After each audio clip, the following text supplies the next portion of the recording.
How's it flying, guys? Lance Corporal Hawk 30, and welcome back to another reaction to The Fat Files, the movie Disney deleted, Togo. I already know some of the story of Togo. That was the real hero of the Iditarod. You know, the Iditarod being the big race in Alaska, you know, not just for fun, the original race in Alaska. And the race was not for sport. The race was to get life-saving medicine for a diphtheria outbreak in the city of Nome, Alaska. Anyone that's heard the name of the dog Balto knows, oh, this dog Balto was one of the leaders of it was one of the sled dog leaders that helped make that happen. But Balto, from what I've since learned, did help, and it was important, make no mistake, but was not the only or even the most important lead dog of that very necessary journey.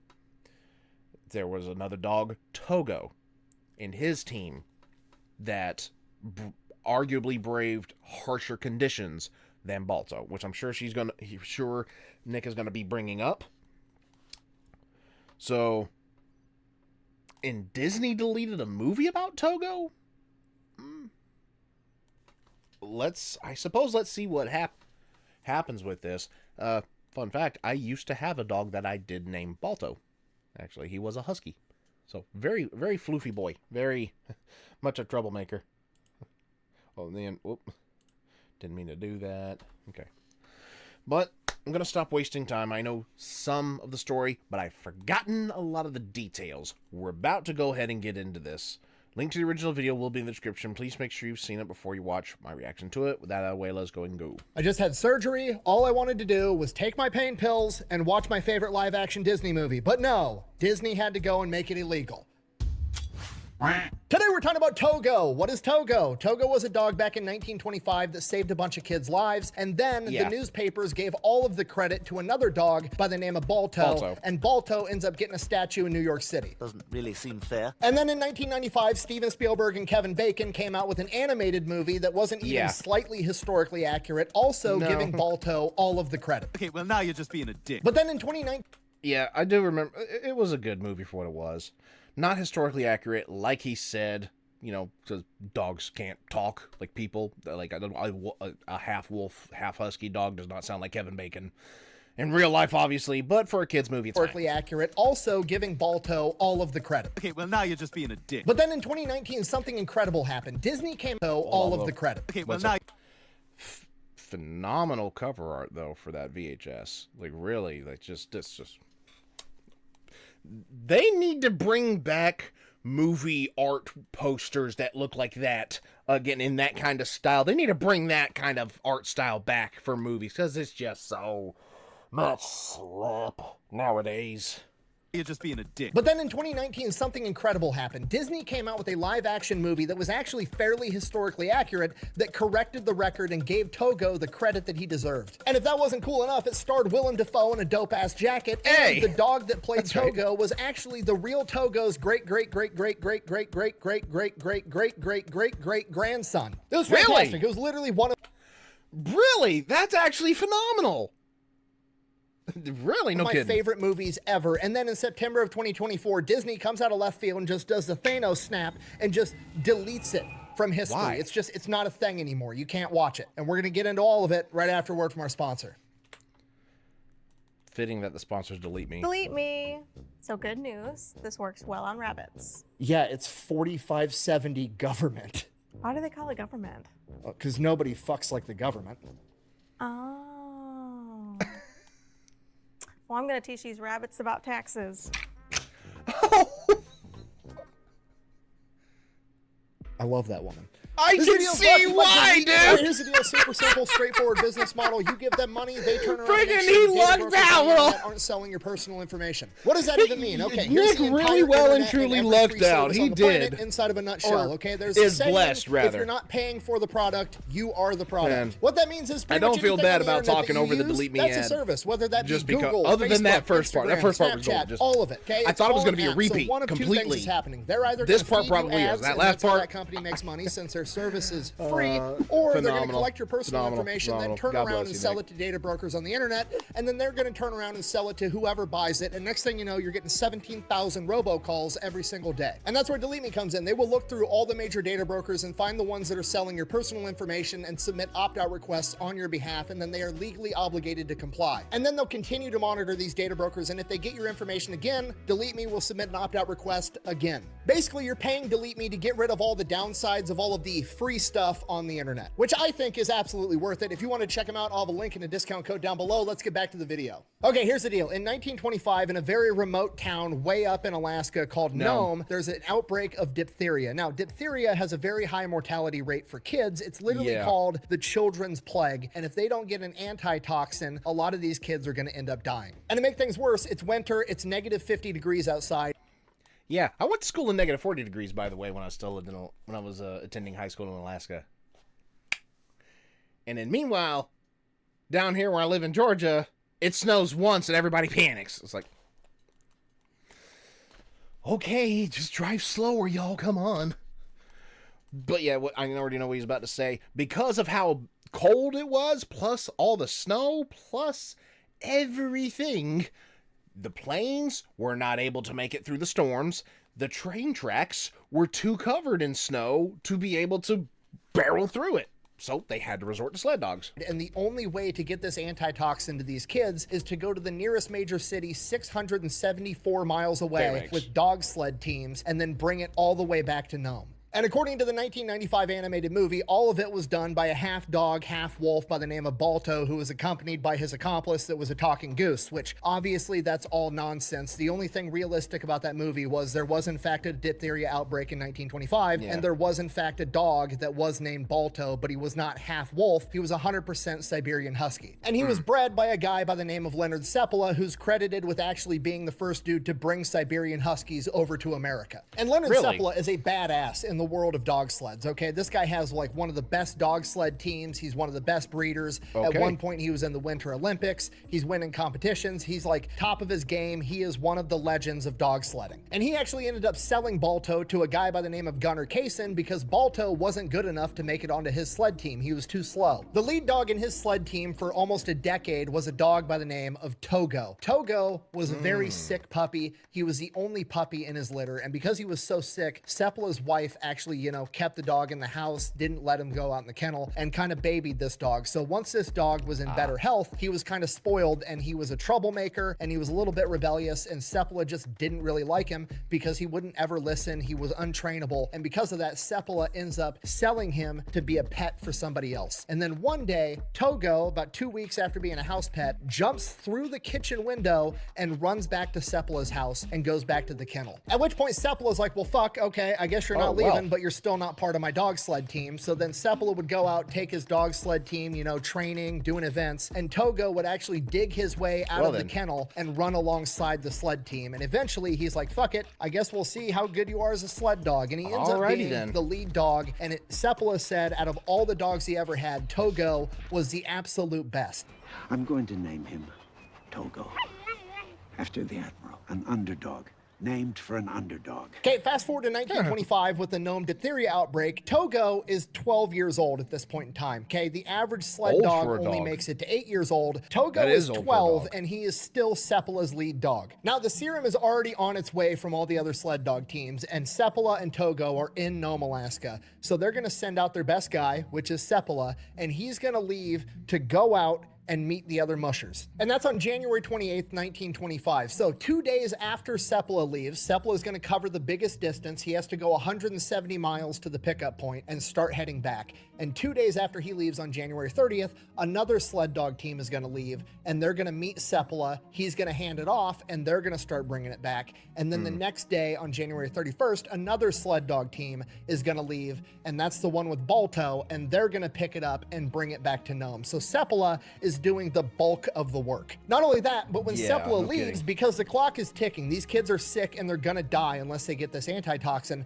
Seppala elects to take a shortcut across the Norton Sound. The Norton Sound is a very small inlet of the Bering Sea that freezes over in winter, but the ice is very thin and it is not stable. It is not safe to go out on this, but the clock is ticking and Seppala's got to save these kids. So on the way there, he crosses the Norton Sound, makes it to the pickup point, picks up the serum, heads back, and he's going to cross the Norton Sound again. And the Norton Sound is absolutely terrifying. It's 25 miles of just straight ice. Thin ice that's cracking and breaking apart underneath him and his dogs the entire time, both times he does it. At one point on the way back with the serum, all of the ice ends up breaking, and Seppala and his sled team are literally on a gigantic free-floating piece of ice. And Togo, because he's so intelligent, sees the closest piece of land that he can see and brings the dogs hauling ass across, and they end up leaping and pulling the entire sled with them across open water, lands on land, and then drags the sled with it, saving the entire run, Seppala, the dogs, the kids, everybody. Togo literally saves the day. So during his run, Seppala has to go 170 miles there to pick up the serum, crossing 25 miles of frozen water, comes back, crosses another 25 miles of frozen water, by far and away the most dangerous stretch of the race, and he ends up hitting 90 miles back towards Nome before the next sled team ends up meeting him. That guy starts heading back towards Nome. He rides for about a day, and then Gunnar and Balto meet him,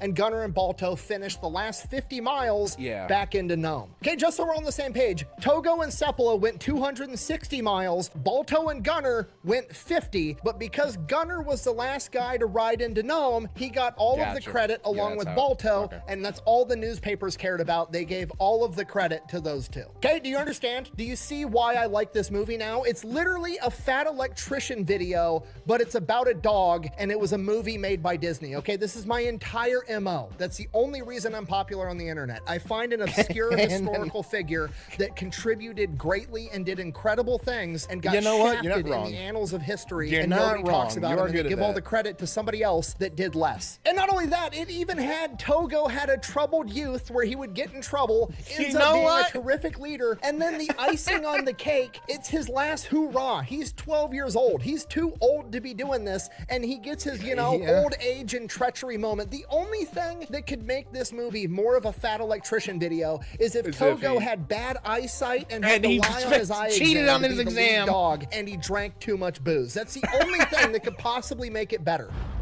Got one more in your pump. And not only that, it kind of fixed the historical record in the common zeitgeist, right? Because that 1995 animated movie made everybody think that Balto did all of this by himself, which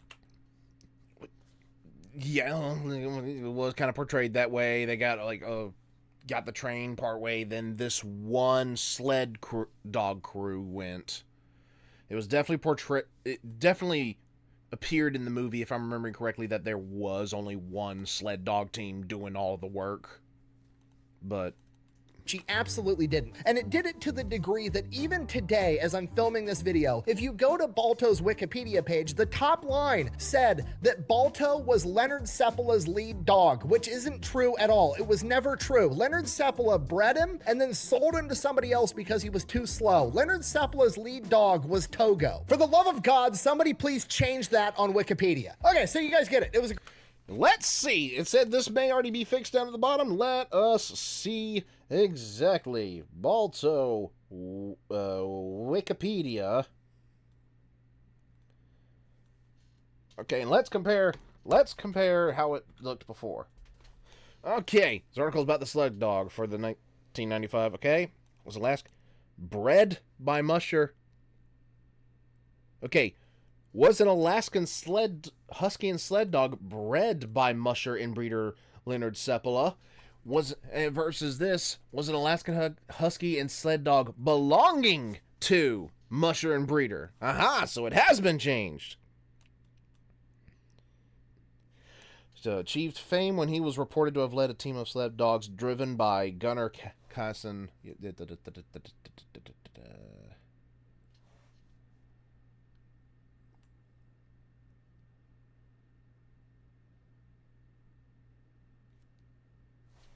Was Leonard Seppala's lead dog, which isn't true at all. It was never true. Leonard Seppala bred him and then sold him to somebody else because he was too slow. Leonard Seppala's lead dog was Togo. For the love of God, somebody please change that on Wikipedia. Okay, so you guys get it. It was a great movie, just on its own merit, and then on top of that, it was fairly historically accurate. There's a couple of things wrong with it, but by and large, it was pretty damn accurate. So why on earth would Disney just get rid of it to the point that it is now illegal to watch it? Apparently, when it comes to movies or films or like digital works of art, if it's not making the money that you wanted it to make, you can apparently just agree to never sell it again, never stream it again, never profit off of it in any way. And if you're willing to do that, you can write the entire thing off on your taxes as a loss.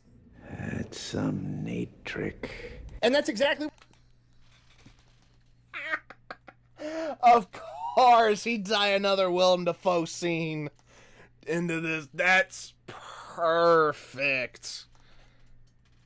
What Disney did in September of 2024 with like 25 to 30 movies, getting them a $1.5 billion tax break. Okay, do you understand how absolutely insane it is for them to be allowed to take a perfectly good asset and intentionally destroy it just so they get a tax write-off? It shouldn't even be legal. This literally undermines the entire concept of capitalism, okay? And I'm not bashing on capitalism. I'm the most hardcore capitalist you'll find in your entire life. But logically speaking, the entire proposition of capitalism is like, okay, you're an entrepreneur. You're going to take your own money, your own time. You're going to pour your blood, sweat, and tears into this project, your vision, and you're going to create this product, and then you're going to take it to market, and if it goes well, you deserve to make a ton of money because you're the one that footed all of the risk, and that's why we can justify millionaires and billionaires inside of society. That's the logic, whether you agree with it or not. Okay, but the flip side of that is if you take the risk and pour your blood, sweat, and tears into a project, and it doesn't go that great, guess what? Get fucked. You lose money. That's how it's supposed to go. You don't get to destroy the asset and then write the entire thing off. That's complete and utter bullshit. That's the write-off. That's a write-off? Yeah. Do you even know what a write-off is? Do you understand? It's just... I don't know if this is comparable. Somebody let me know. But is this concept kind of like what abandonware is? Abandonware is basically, you get a video game, it's made during a certain time frame. Just like, example, there was a real-time strategy mech assault game that came out in the 90s. You can no longer buy it legally. The only way you can get it is if you download it off of a forum somewhere based off of a copy that somebody else owns, but you can no longer purchase it, right? The people that owned it no longer care. They no longer list it anywhere. You cannot buy it anywhere. It's nowhere that can be bought legally anymore. The only way to get it is if somebody gives you a download code. That's it. It's like, is it similar to that, where now the only way you can watch it is pirateware stuff? I would assume piracy is now the only way you could have a chance at watching that. And it's got me interested enough. I'm not going to say I'm committing yo-ho-ho, but like Disney are run by retards anymore. That's just a fact at this point. It is run by retards. So for them to do this and then go, oh, tax write-off, it's kind of like a David Zaslav at WB. Going like, oh, we filmed an entire movie, a whole Looney Tunes movie. More than one, actually. The Day the Earth Blew Up was completed, but you know what? Tax write-off. We're just going to put that on the shelf and wait for some smaller distribution company to come along, buy the rights to sell that, and then do their best to get it out there, but not have the budget to properly market the damn thing, and so it flies under a lot of people's radars and doesn't do well at the box office. Although I've got the DVD in my house. It's a good movie. And then the upcoming Coyote versus Acme, same deal. The whole damn movie was done. They're like, nah, put that on the shelf. I'm guessing it's the same concept. understand how Or very fucked up similar, at something least. has to be for Disney to psyop me into kind of low-key advocating for taxes. It's insane. Okay, and where's the line? Where does this end? I mean, imagine if Sig Sauer, you know, that company that invented the P320, that pistol that allegedly when you drop it, it just fires itself. What if they came out and they were like, hey, we invested millions and millions and millions of dollars in R&D and development of this gun, and we've decided it's not working out that great, so we're just gonna go ahead and never sell it again and write the entire project off. I'll make that deal. I own part of Bunker Branding, the company that makes all my shirts and my hats and my merch. I own a part of that company. If I walked into the warehouse in Boerne, Texas, gathered up all the shirts that we had made, hauled them out to the parking lot, threw a Molotov cocktail at it, started a bonfire, and roasted marshmallows, should I be allowed to write all of that off as a loss, or am I just an asshole and an idiot? I'm gonna go with the second one. Okay, that's the gig. Exactly. That's capitalism. When you win big, and when you lose, guess what? Tough shit, you fucking lost. The end. You don't get to hit backspace and delete history. Okay, before he goes into that, I will say this, one way I can see abandonware, going with the abandonware stuff, one way I could see abandonware occurring outside of the scenario he's presented is if the studio that originally owned and created said product went out of business. Like if there's a company, the game developers that created some certain games, like the Mech Assault game, the RTS Mech Assault game that I had just seen recently, if they went out of business and no longer had the publishing rights, and no one else picked up the publishing rights, and that's how it became abandonware, I could see that making sense. But when people still own the stuff and they decide, you know what, nah, we need the tax write-off. That's just so stupid. Actually, you know, if you would read the entire article, Disney cites that it costs a lot of money to house and curate a large catalog of videos. Okay, look at me. Look at me. That is a bullshit excuse, okay? Exactly. How on earth would some electrician from Iowa know that? Because me and my friends got together and started our own streaming platform, pepperbox.tv, and it's got like 73,000 subscribers, and we've got a ton of videos up on there. Guess what? It does not cost that much money to have an extra video sitting on the servers. And we also make exclusive content just for that platform, just like Disney Plus does. I would never even remotely fathom coming up with an exclusive piece of content, paying to have it made, putting it on my platform, and then it didn't get enough views on my platform, so I then delete it and have it as a tax write-off. It just doesn't even make sense. Yeah, and if you still don't believe me, look at the platform we're probably on right now, YouTube. Any person on the planet can get on Google, start a YouTube account, upload hundreds of gigabytes worth of video, not get any views, not have their channel monetized, taking up space on Google's servers, and guess what? YouTube's still making a metric fuck ton of money. Yeah. Google crying about server storage. Like, but on top of that, it gets worse. It gets even more unethical because a significant portion of actors and actresses, when they are agreeing on how they're going to get paid to work, to be an actor and actress in a film, they agree that they're going to get paid part of their salary in royalties. That means every time that video gets a view, they get a little bit of money, and that's how they make their living. But when Disney comes out and just nukes the movie from existence, so nobody can screws over the stream it, nobody actors can buy DVDs, nobody can watch it whatsoever, guess how much money they end up getting paid? Absolutely fucking nothing. That's gonna be the excuse, I guarantee. I guarantee that's the underlying excuse. They don't want to pay the actors. And it's not just actors, by the way. I don't exactly know the ratio of who involved with the movie gets paid X amount of money and how long they get paid. I assume, like, people that gets paid to help set up a stage, for example, don't get paid anywhere near enough as, like, say, like, they're obviously not going to get paid the same as the director, the producer, the lead actors, or any stuff like that. But I do wonder if they only get paid the once, or if, like a lot of the actors, they get paid some kind of royalty. I don't know that much. Even though they put all of the work into it. But you can't do this to me. More willing to another perfect. You know how much I sacrifice? Exactly. Going back to my Bunker Branding example, if I go into my t-shirt warehouse, haul all my t-shirts outside, have a bonfire, roast marshmallows over the top of it like an asshole, I don't get to turn around to my employees and be like, sorry guys, I didn't sell any t-shirts. Go fuck yourselves, you're not getting paid. No, it's not how that shit works. Okay, the entrepreneur, the person that's assuming all the risk, has the obligation, morally and ethically, to make sure the employees that work on a project.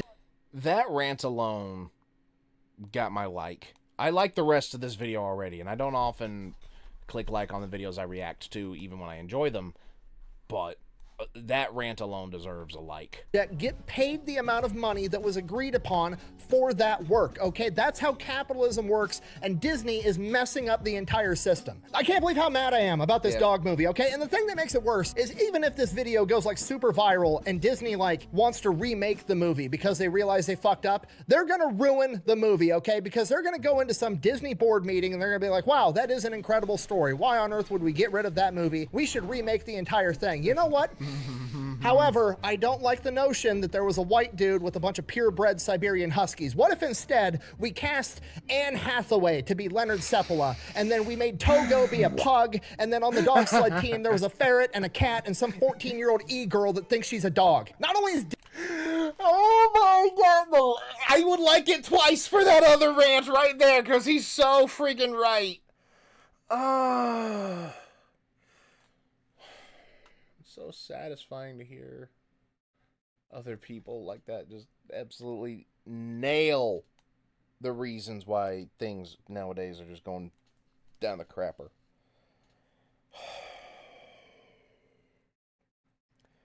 Yeah, Walt would definitely be turning it over in his grave.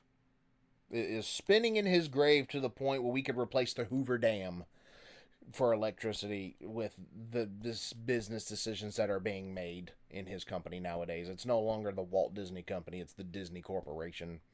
Plain and simple. Also, the fact that he would not care for the ideologies of a lot of the people running the company, like the commie-infused bull crap.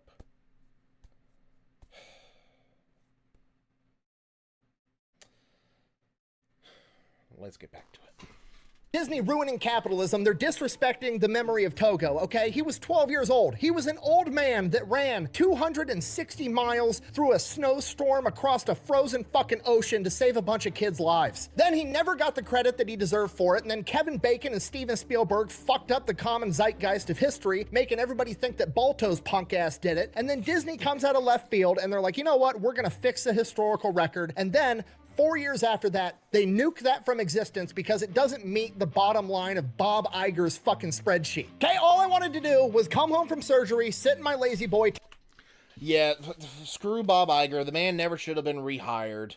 Like, Bob Chapek should have been given a chance at the frickin' wheel. He went in there, and because within that, 2 years that he was there, the projects that were releasing were still subpar and really bad, they're like, oh, we need to bring Bob Iger. We need to bring back Iger. No, you don't, because those were Iger's projects that were finally seeing the light of day. All those projects that were shat on under the Chapek regime, yeah, those were actually Bob Iger movies that were finally coming out. And Bob Chapek got the shaft for it, even though he was trying. From what I understand, he was actually had enough sense about him to go, you know what, we should probably turn the ship from where it's headed. Nah, you're our fall guy now. Get out of here. Bring back Bob Iger. He's the guy we've always wanted. That's it. Take my pain pills and watch Leonard Seppala and Togo save a bunch of kids, but I can't because Disney is trying to fuck up capitalism. And now I gotta go get on eBay and see if I can find an old DVD copy of this movie so it's not lost forever. I guess, thanks for watching. Best way to support the channel is go buy some merch over at thefatelectrician.com. Quack bang, out. Honestly, you're probably gonna say something else. Ooh, 1866, add to cart. That was a weird video. It was like a Fat Electrician video inside of a Fat Files video. It was like Fatception. Yeah, kinda. Honestly, I gotta get caught up. But honestly, I have, like, what was I about to say? I honestly think that he could have put this video on the Fat Electrician channel. One, so that more people could have seen this bullcrap, and two, it kind of does fit in with a similar vein to what he would normally talk about over there, about the underdog becoming the most important person in a particular battle. In this case, the battle to get the race to get life-saving medicine back to sick and dying children in a remote place. So, that very much, I think this could have worked on the Fat Electrician channel. But either way, hopefully the word gets out there, and hopefully more people get made aware of this. Not only this business practice, like what WB's done the same thing, like I said, with their Looney Tunes movies, like completed movies that, and except unlike Togo, these movies never even saw the light of day before they were shelved as a tax write-off. Right? A lot of people point to David Zaslav as being like the main reason. Let me see.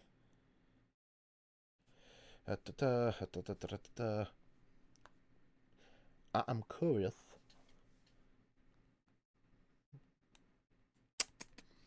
Let's see if we can't do a little digging. What you know? Wouldn't you know? Wouldn't you know? Blu-ray copies on eBay. Screw you, Disney. You don't get a penny. You don't get a penny of my business for your bullcrap. Oh, and what is this now? What is this now?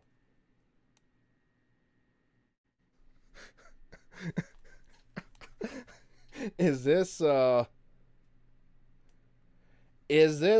true, or did this video make a change? It's a 5-month-old video.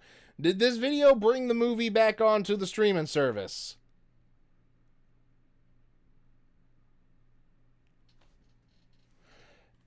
I found it on, not on the Disney Plus app, but the website. Come on. Can I search anything anywhere? No, the only thing it's showing me is just... But...